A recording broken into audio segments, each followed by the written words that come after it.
for a bereaved and lonely widow, for 6 daughters of tender years, for a young lad, sole survivor and inheritor of the art of harmony, which his forebearers so abundantly reaped, and which he will one day be able to revive.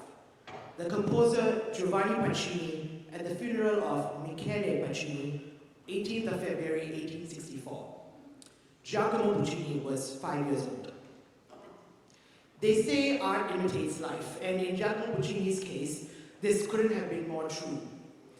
Puccini was born into a household of 7 women, and throughout his life, women would enter his life. Some stayed, and others were fleeting visions, but the women he's most associated with are the 7 heroines who bear the names of 7 of his 11 operas: Manon Lescaut, La Boheme, Tosca, Madama Butterfly, La Fanciulla del West, Suor Angelica, and Turandot. But the first woman in his life was his mother, Albina Puccini. 18 years younger than her husband, but a very capable manager of the household, able to maintain the family's middle-class status with 2 servants, she was a formidable woman. And Puccini spent his childhood here, on the Via del Poggio in the Italian city of Lucca. He comes into class merely to wear out the seat of his trousers. He pays not the slightest attention to anything and continually pretends to play on his desk as though it were a piano. He never reads. A school report from the church seminary of San Michele, where unfortunately the musical traditions had been curtailed in favor of an austere, almost medieval Catholic scholasticism. He received his initial musical education, though, from his uncle Fortunato Maggi, a gifted composer and an excellent teacher with a fine orchestral imagination, who unfortunately had an uncommon talent for making enemies. For the autumn of 1877, the city of Lucca planned a prestigious provincial exhibition for which a composition competition was announced. Puccini offered a setting of a patriotic poem, I figli d'Italia Bella, only to have it returned to sender with the recommendation to study more and to improve his handwriting. At a student concert on the 29th of April that year, Puccini's first composition is presented to the public, Plaudite Populi, for baritone, chorus, and orchestra. Hearing this music, we are reminded of an old proverb: "Cat's children catch mice," wrote the critic of La Provincia di Lucca.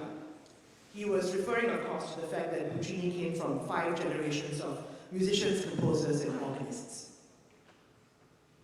In 1880, Albina Puccini applies for a grant from the city of Lucca to send her son to the conservatory in Milan, then the cultural capital of a newly reunified Italy, which is rejected every year for the next 2 years. Ever since the formation of the Italian state, an increasing financial burden has been placed on local authorities. Moreover, they saw no reason to help Puccini up the ladder when he had renounced all desire to become their cathedral organist. But Albina is a resourceful woman. She remembers that her husband's eulogy, in which the composer Puccini mentioned 2 noble women who had expressed the wish to extend a hand to help in the education of her children. So she turns to the Duchessa Carafa and the Marchesa Pallavicini, who supported her appeal to Queen Margherita herself. Eventually, with the support of the Queen and other patrons, she scraped just enough money to send Puccini to the conservatory in Milan, where he was admitted directly to the final year. In the morning, I get up at 8:30. When I have a lesson, I go to it. If I have no lesson, I practice the piano a little. At 10:30, I have breakfast, then I go out. At 1 o'clock, I come home and do some work for Mazzini for a couple of hours. Then from 3 to 5, it's back to the piano to read through a bit of classical music. At present, I am going through Boito's Mefistofele. At 5 o'clock, I go and take a frugal meal. Then I smoke a cigar and go to the Galleria to walk up and down. I stay there until 9 o'clock and return home dead tired. Back home, I do a bit of counterpoint, but I don't play because at night one isn't allowed to. After that, I climb into bed and read 7 to 8 pages of a novel. Such is my life. A letter from Puccini to his sister, Ramelde. His letters to his mother, however, are very different in tone.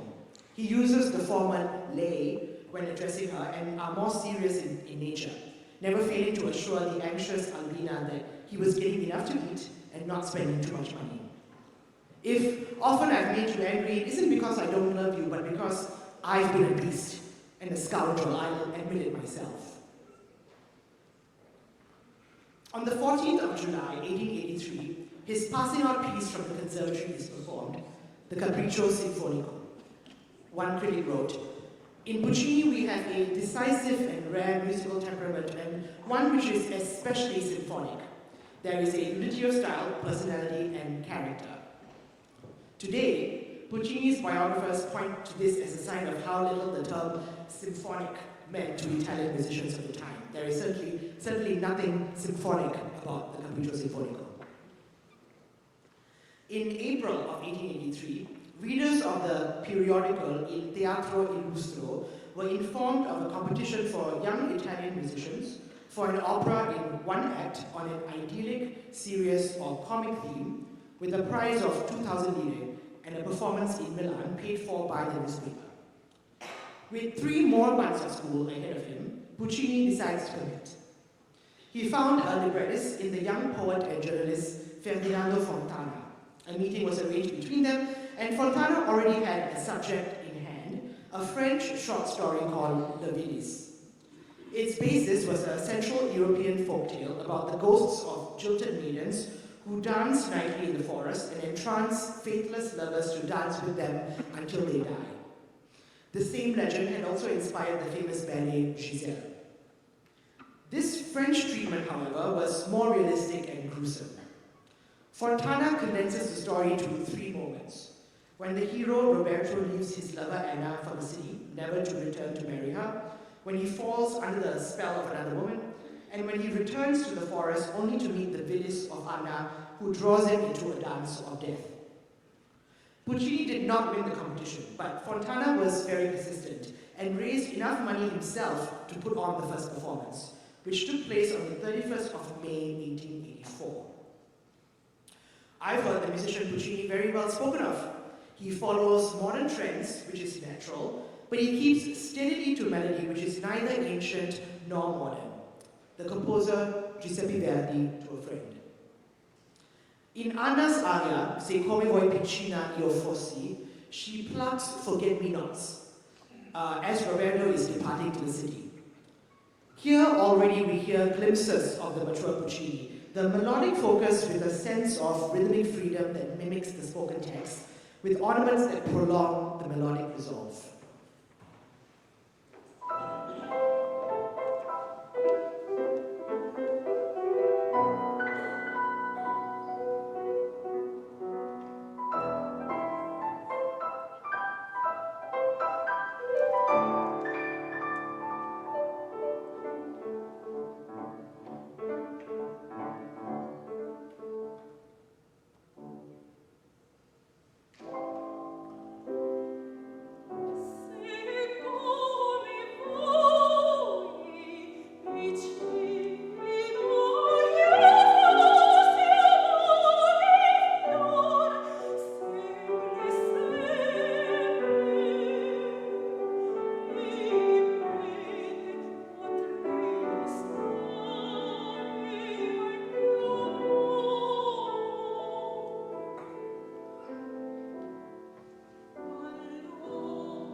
after the final performance of Le Villi, the publisher Giulio Ricordi bought the rights to the opera and commissioned a new full-length opera.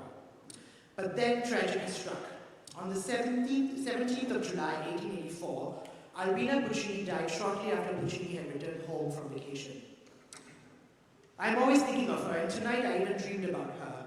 So today I am feeling sadder than usual. No matter what triumph my art may bring, I shall have little happiness without my dear mother.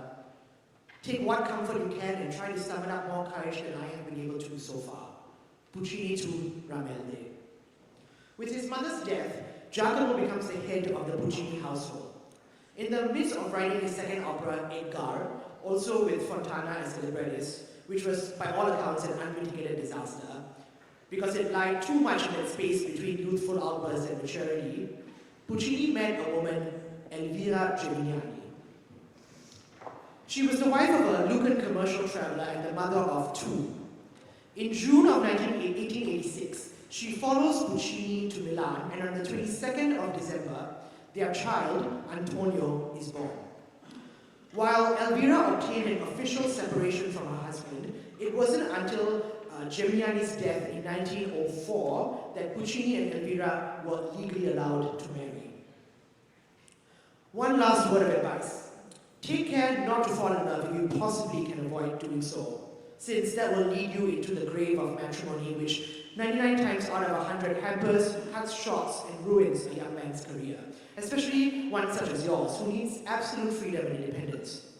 But if by any chance you should fall into the net, for goodness sake, marry a woman whom you love, who is beautiful, simpatica, well-educated, and kind. Because if you don't, heaven help you. A letter from Puccini's brother. In her youth, Elvira was very beautiful, tall, dark eyes, full-figured with a Roman nose, and she was a fearless woman, deciding to leave her husband despite the weight the scandal bore on her more so than Puccini himself. She was incredibly well educated, but she never enjoyed Puccini's love of rural solitude and the outdoors, nor his creative world. And as the years brought him more poise, presence, and prestige, Elvira's jealousy took on monstrous forms. She would sprinkle his trousers with bromide to curb his sexual drive, and even followed him in disguise. But Puccini was deeply in love with her, despite his roving eye, and only once did he ever consider seriously leaving her. But more on that later. In 1889, Puccini visited the Bayreuth Festival to work on a production of Richard Wagner's Die Meistersinger von Nürnberg. It is beautiful, but terribly mortally long. The public is interested, but also so bored. However Wagnerian they may be, the Italian public, would not tolerate this. And yet a Wagnerian quality can be heard in Puccini's next opera, and his first unqualified success that would mark him without any doubt as Giuseppe Verdi's true successor.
1885, Puccini had expressed interest in the Abbé Prévost's novel, The Story of the Chevalier de Lear and Manon Lescaut. Ricordi tried to dissuade him from it by pointing to the success of Another Manon, the opera by the French composer Jules Massenet. A woman like Manon can have more than one lover, Puccini replied. Manon was another in a series of mysterious and irresistible femme fatale type characters who seduce otherwise perfectly reputable men into squandering their life away for them, Carmen being the most famous example.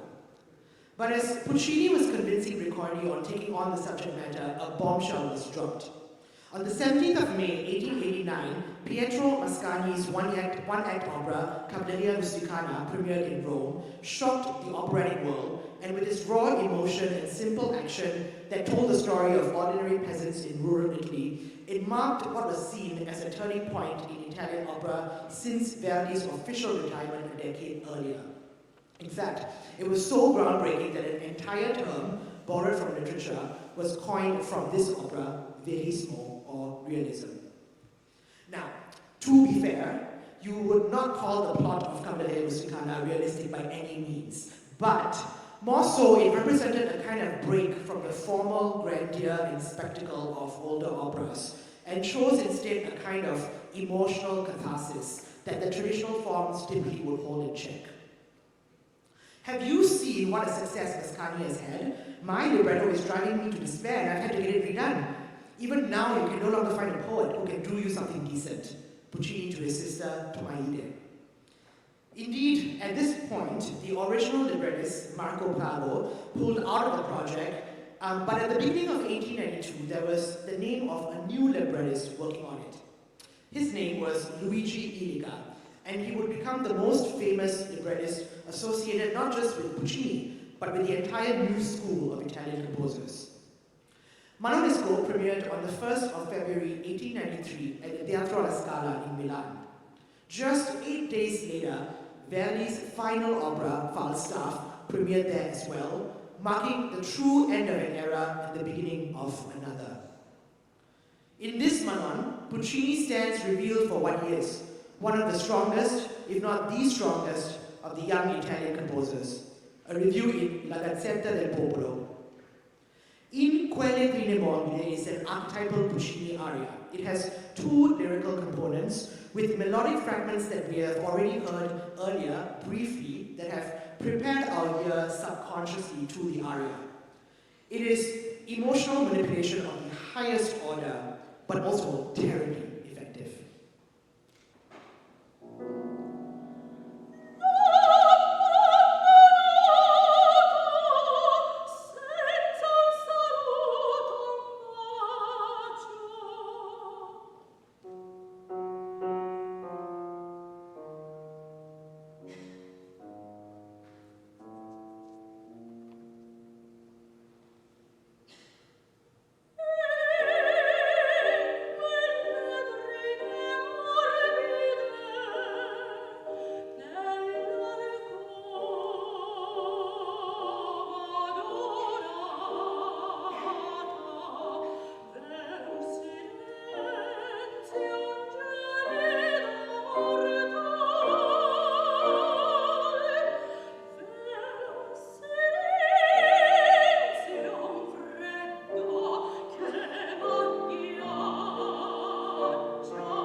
From here, Puccini's financial worries were at an end. With the proceeds and royalties from Manon Lescaut, he was able to not just pay off his existing debts, but also buy back his family home for his brother.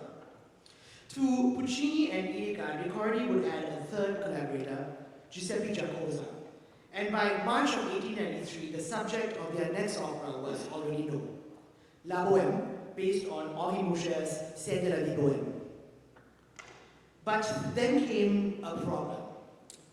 Puccini met the composer Ruggiero Leoncavallo in March, only to discover that they were both working on the same subject. Leoncavallo flew into a rage to his publisher, and on the 20th of March it was announced that he would be writing La Bohème to be given in 1894. Puccini made no attempt to dispute the fact that Leoncavallo had, in fact, landed on the subject matter first. If Maestro Leoncavallo had confided in me earlier, I would not have thought of Mouchet's Bohème. Now, it is too late for me to be as courteous to him as a friend and musician as I would like to be. Let him compose and I will compose, and the public will decide. In November of 1895, Puccini completes the autograph score. Upon hearing the third act, Riccardi wrote to the composer, "Dear Puccini, if this time you have not succeeded in hitting the nail squarely on the head, I will give up my profession and sell salami." The opera premiered on the 1st of February 1896, exactly 3 years after Manon Lescaut. It was clear that the work divided the audience. The critics remarked, in Corriere della Sera, nobler, less brutal in its scoring, less given to overblown pre-orations. In La Gazzetta Piemontese, La Bohème, just as it left no impression on the minds of the listeners, will not leave much of a mark on the history of our lyric theatre, and it would be as well for the composer to regard it as a momentary aberration. The conductor, Arturo Toscanini.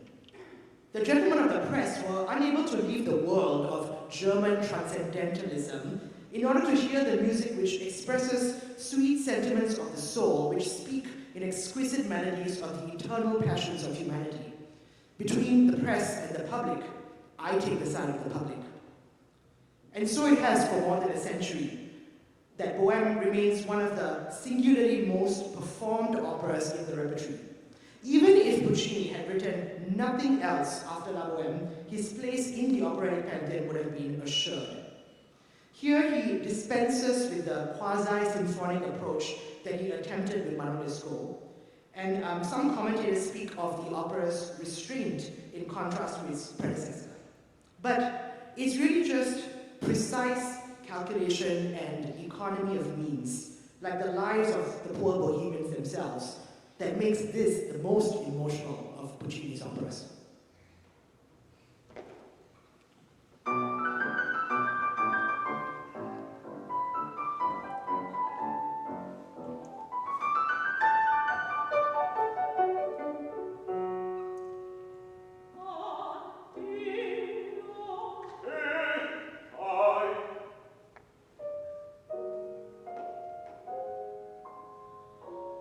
Donne lieta usci al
met so far, she was the one who had eluded him the most, having haunted him on and off for the past 7 years.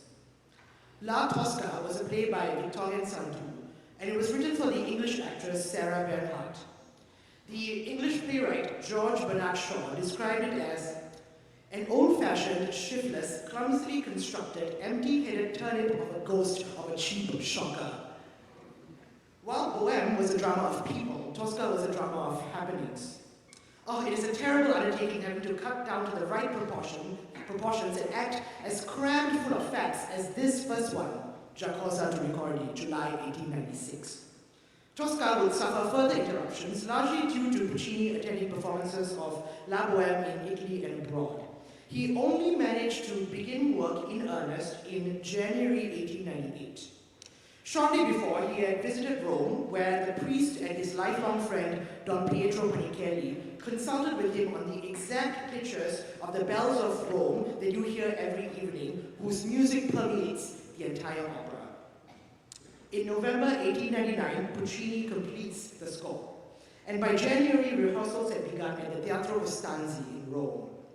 The opera premiered on the 14th of January, and Queen Margherita herself was in attendance.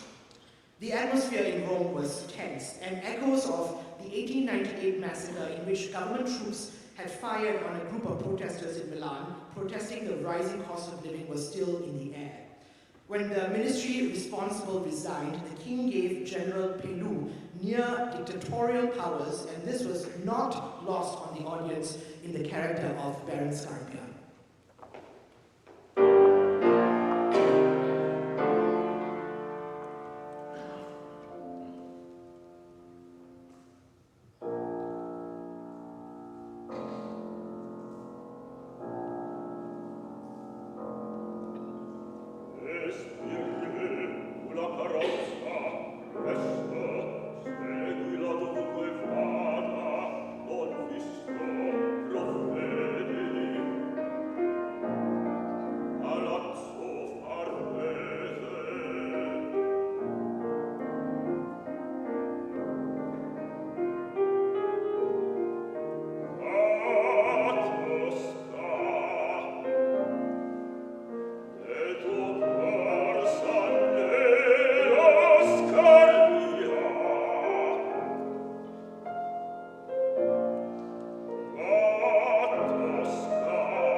Tosca was not the success that Puccini had foreseen. The critics commended Puccini's originality, but had reservations about the opera as a whole. Puccini finds in his palette all colors, all shades. In his hands, the instrumental texture becomes completely supple. The gradations of sonority are innumerable, the blend unfailingly grateful to the ear. Ippolito Valletta in Nuovo Antologia. Tosca was the first time that Puccini wrote an action opera. The pace is quick, the action relentless, the musical motifs shorter, sharper, and more numerous than in any of his operas so far. So much so that Puccini even considered abolishing the opera's most famous aria, Visitarde, on the grounds that it held up the action too much. Surely a loss that would have been felt for generations to come if he had.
While Puccini was in rehearsal for Tosca in Turin, a young woman entered his life and would create havoc for the next 3 years. We know nothing of her background except that she was a law student and that her name was Corina. At first they met in secret, since Elvira had also accompanied him to Turin, but subsequent trips to Milan and elsewhere meant that the affair did not remain a secret for long. Elvira found out, and well, we can imagine what happened. Through all this, Puccini professed his innocence and begged Elvira to be less of a policeman, but this affair meant that operatic plans were at a standstill. It was not until July of 1900 that Puccini visited London for the premiere of Tosca there, where he also saw a double bill of plays at the Duke of York Theatre, which included David Belasco's Madama Butterfly. After which, Puccini rushed to Belasco's dressing room and begged him for the operatic rights to the play. I agreed at once and told him he could make any sort of contract because it was impossible to discuss arrangements with an impulsive Italian who has tears in his eyes and both arms around your neck. By the end of March 1901, word arrived that Madame Butterfly was at his disposal, and Lirica set about adapting the scenario.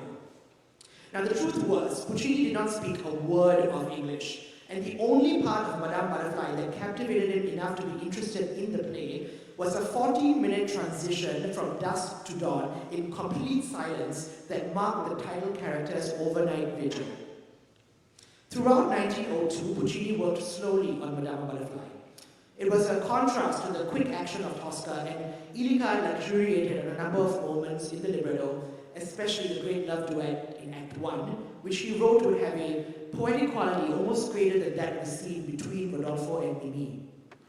Puccini's main preoccupation was the search for Japanese folk music as a source of local color, a major resource of which was the ambassador of Japan in Italy, who sang him Japanese folk songs and sent him a printed volume of them. Something else happened at this time of great significance in Puccini's life. Elvira's husband died at the age of 46, and with that, Elvira and Giacomo were finally able to marry, which they did on January 4th, 1904.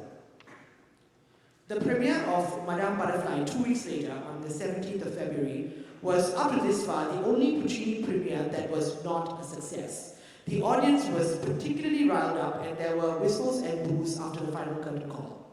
But Puccini wasn't discouraged. I know that I have written a genuine, living opera that will certainly rise again, he wrote to his nephew. Madama Butterfly is also unique amongst Puccini's full-length operas in that the entirety of it is focused on the heroine from the time she enters the stage until her death, and there are almost no gaps to be filled by the audience's imagination, such as in Manon Lescaut or Boheme, where a significant amount of time and incidents have passed between acts. It is also Puccini's first foray into what might be called native color, with the use of Japanese motifs, but we must, of course, hear them exclusively through Western ears. There is, of course, much to be said about Orientalism in this work. The issue, of course, is more Belasco's than it is Puccini's, but seeing as the opera has outlived the play, the conversations today do very much center around the opera. Ricordi never liked Butterfly. What he overlooked, of course, was the richness of harmonic color that Puccini used to delineate his heroine. In the final scene, leading to Butterfly's suicide, you hear this coming together of the Japonisms, of the harmonic ambiguity, and even a reference to the death scene of another heroine, Carmen, but all spun together with Puccini's characteristic melodic invention.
In December 1906, on a trip to Paris, Puccini saw a revival of Claude Debussy's revolutionary Pelléas et Mélisande.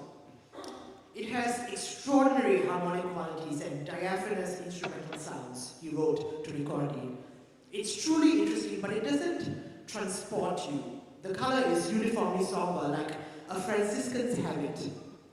But the sound world of Pelléas would stay with him for his next commission, a return again to David Belasco and his play The Girl of the Golden West, commissioned by the Metropolitan Opera in New York, and La Fanchuda del West, premiered in December 1910.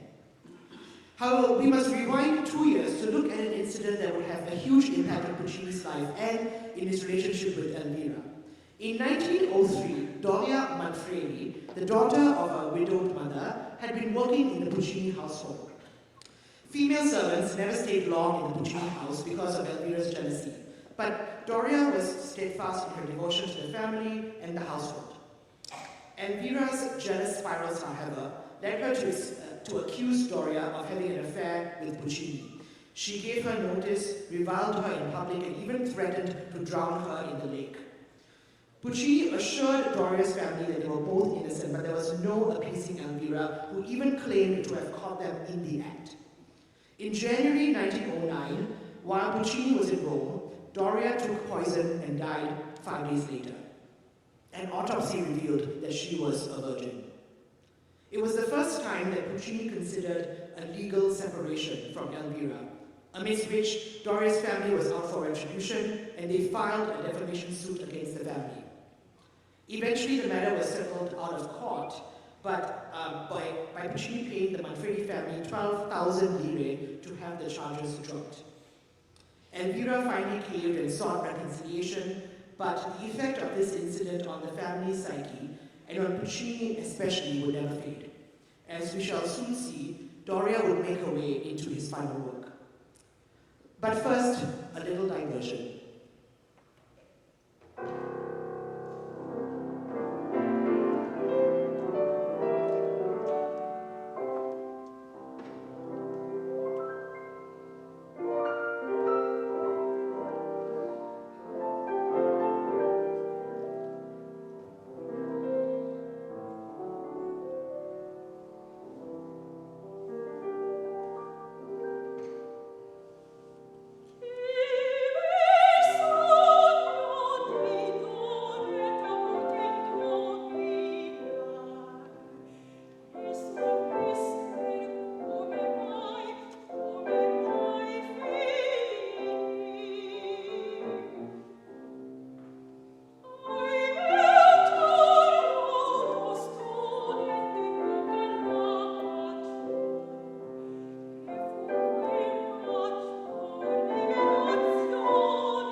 style work called La Rondine, The Swallow. It would be his only full-length comic opera, and he proclaimed it to be, quote, Strauss's Rosenkavalier, only more entertaining and more organic. Its original premiere, that was intended for the Volksoper in Vienna, was disrupted because Italy and Austria were on opposite sides of the war, and the work premiered instead in Monte Carlo, Monaco. As early as the 9th of February 1913, Puccini wrote a letter to Lirica recommending a play, La Houppelande, as a source for a libretto. It would be their final correspondence. The two had a falling out during the war, and when Lirica died in 1919, Puccini expressed his regret, but did not attend the funeral. He turned instead to the librettist of La Rondine, Giuseppe Adami, who worked on the libretto for what would become the first in a triptych of operas, or Il Trittico, Il Tabarro, a dark French tragedy in which a barge owner discovers his wife's infidelity and kills her lover. A second collaborator appeared in Gioacchino Forzano, who eventually added two pieces of his own creation to the triptych. The first, Suor Angelica, was originally a spoken play about a nun from an aristocratic family who takes the veil for bearing an illegitimate child and who takes poison when she learns from an unforgiving relative that the child has died, only to be saved by forgiveness from the Virgin. Puccini loved it and got working on it immediately. The second subject was harder to convince him. Forzano took his cue from Dante's Inferno and built a plot around the Florentine swindler, Gianni Schicchi, who cheats the rich Donati family out of their inheritance. In fact, Dante's Divine Comedy served as the link between all three works, with the dark, brooding, and hellish Il Tabarro linked to Dante's Inferno, the nunnery of Suor Angelica mapped to the poet's Purgatorio, and finally, the sparkling Gianni Schicchi linked to Paradiso. The premiere took place on the 14th of December 1918 at the Metropolitan Opera in New York. Critics lauded Gianni Schicchi and proclaimed Suor Angelica the poetic heart of the triptych. Indeed, Suor Angelica is perhaps one of Puccini's most experimental ventures up to that point. It is written entirely for female voices, and the first half of the opera consists of seemingly unrelated and banal episodes of scenes in the nunnery, all of which takes a turn in the long confrontation scene between Angelica and her aunt, followed by a prolonged death scene and miracle for the heroine. In fact, the flower aria that was cut from the opera after the premiere and follows the aria that you are about to hear, Senza Mamma, is one of Puccini's boldest harmonic ventures, and it borders almost on the atonal.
on a fairy tale.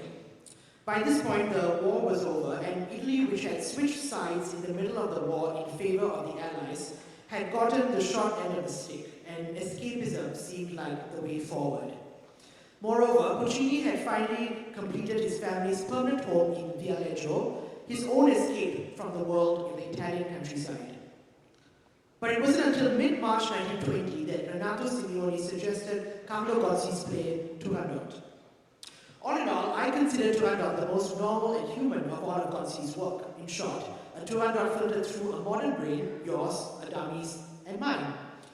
It's ironic that he uses the word normal for this magic folktale from the 1001 Arabian Nights, adapted into French and then adapted by Gozzi into Italian.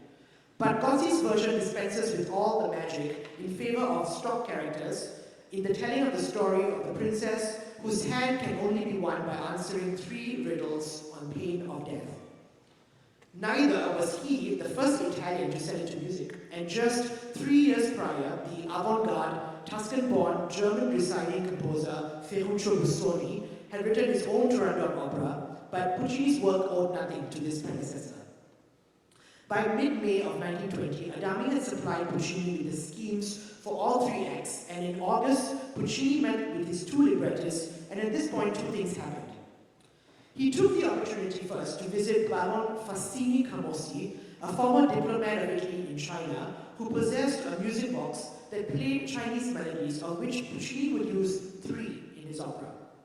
4 other melodies would be taken from the volume Chinese Music of 1884, which contained the transcriptions of Chinese folk tunes.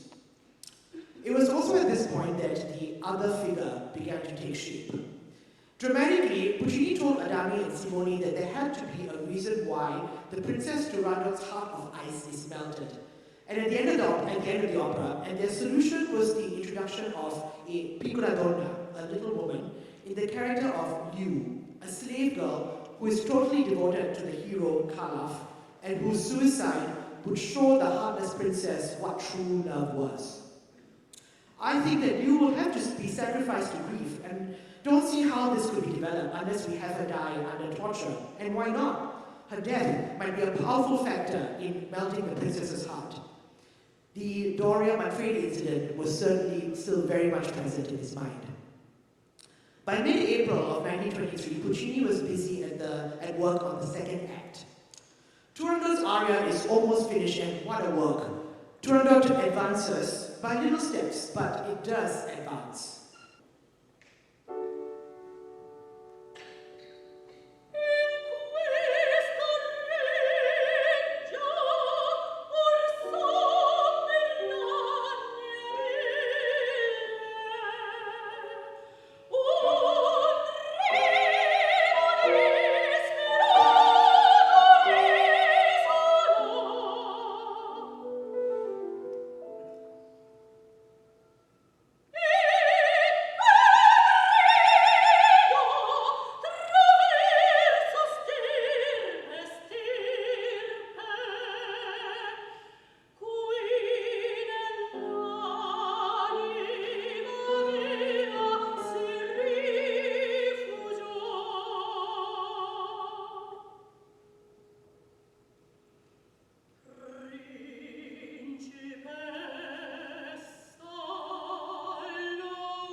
So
18th of September 1923, he had completed the death of Liu.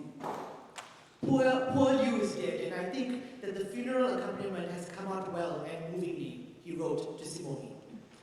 It would be prophetic, for Liu's funeral would be the last music that he would ever write. In March of 1924, while still going back and forth on the text for the final duet between Turandot and Khalaf, a sore throat with a dry cough had begun to reveal itself as more than just a spring flu. It was his friend Sybil Seligman who suspected the real nature of Puccini's illness. By October, a specialist in Florence told Tonio Puccini, his son, that his father was suffering from an inoperable cancer in his throat. Tonio took care to hide the truth from his parents, but it was obvious by then that Puccini was a sick man. On the 4th of November, Puccini set out for Belgium, where new developments in radium treatment offered a glimmer of hope. And on the 24th of November, a surgical procedure took place. But while the operation itself was a success, Puccini's heart gave out on the 29th of November 1924 at 11:30 p.m.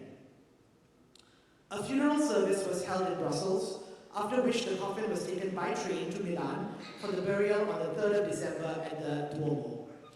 Arturo Toscanini led the orchestra of La Scala in the Requiem from Edgar, after which it was laid in the family tomb of the Toscaninis. Only 2 years later would Elvira move the body to a small mausoleum in the family house at Torre del Lago, where she too would eventually be buried. On the 25th of April 1925, the premiere of Turandot took place with the final duet completed by the composer Franco Alfano.